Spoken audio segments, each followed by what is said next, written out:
Hello. So, pababa na kami from Mount Ulap. Nasa 7th kilometer na kami ng aming hike. Malamig yung temperature. Pero pagka umulan, sobrang ginaw katulad kanina.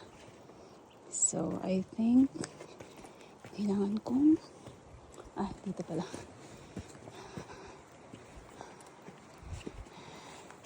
Ingat lang dahil madulas. At mukhang nagbabadya na naman ang ulan.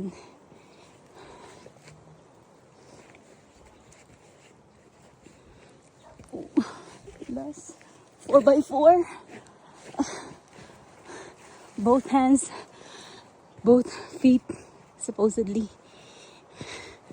In other words, gapang. Pagka ganito. Hawak sa mga damo-damo.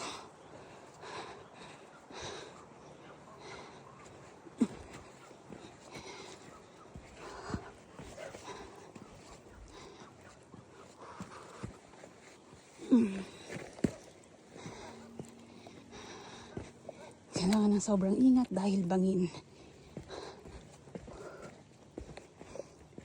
Again, ito po ay Mount Ulap sa Benguet.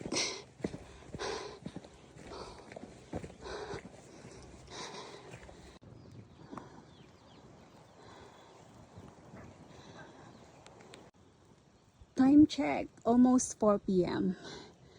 Katatapos lang namin mag-lunch. Dahil medyo na-delay yung pag-akyat namin kanina, mga 8 in the morning na kami umakyat. Maraming stopovers. Lalo na biglang umulan. Kailangang sumilong. Tapos lumakas masyado yung hangin. So, pababa na kami ngayon. Mount Ulap Traverse. Ang baba ay Santa Fe, Sitio Santa Fe.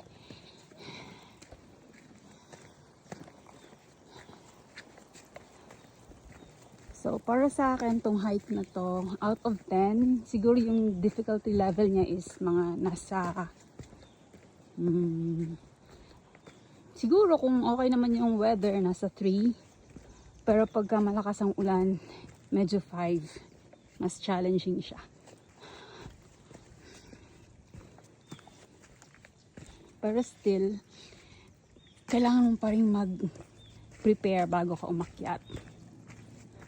Teka, tama pa ba itong dinadaanan ko? Nasaan yung guide?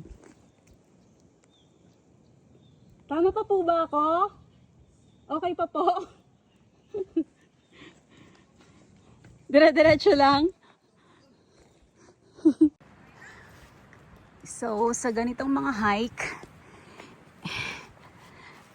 madalas, kailangan talaga yung grip ng shoes ay malakas yung kapit. Kasi kapag hindi, kailangan double yung strength ng tuhod, double yung energy or triple yung energy na kailangan para wag kang madulas. So yung shoes ko, Skechers lang siya. Hindi siya talaga trail shoes. Pero yung ano niya, yung pinaka-sole niya ay anti-slip pang rainy season. So pwede na rin kahit papaano. Mga 10 times lang ako nadulas. Pero itong pass na to medyo okay na siya compared kanina. Pababa na nga pala kami. Ay. Hawak lang, kapit lang.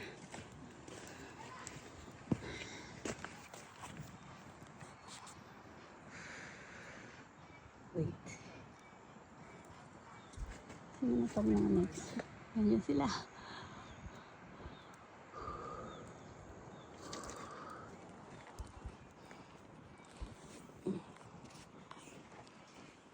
So, this is Mount Ulap. Parang nagbabadya na naman yung ulan. Narinig niyo ba yung sound? Yung hihip ng hangin. Sakit sa tuhod, pababa. Parang mas mahirap yung pababa sa paakyat. Well, paakyat, mabigat sa dibdib. Nakakahingal. Yung pababa naman, challenging siya sa tuhod.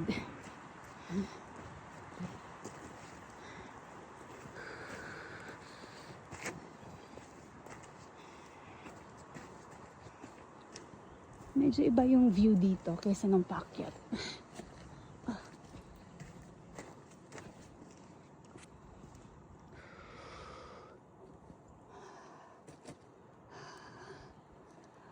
One step at a time. Kung kailangang huminga, magpahinga, pause for a while, and then lakad ulit.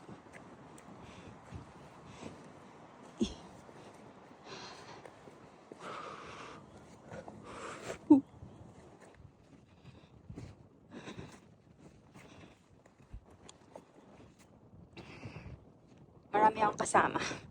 Yung iba nasa hulihan.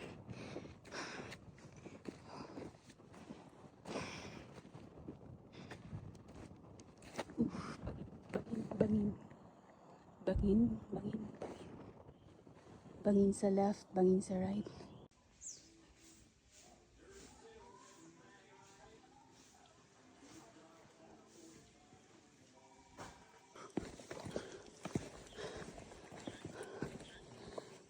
One kilometer na lang.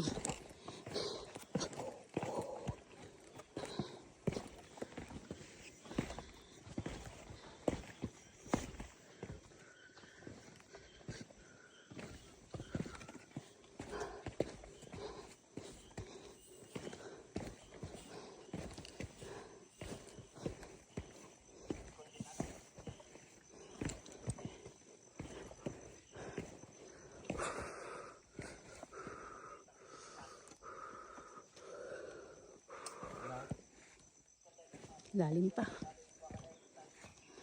Sobrang lalim pa.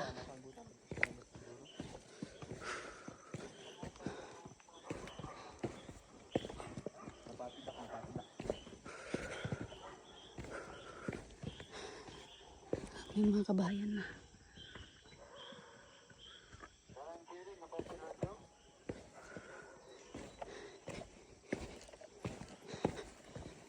Ayan yun niya, dwarf. Alata kayo 8 kilometers.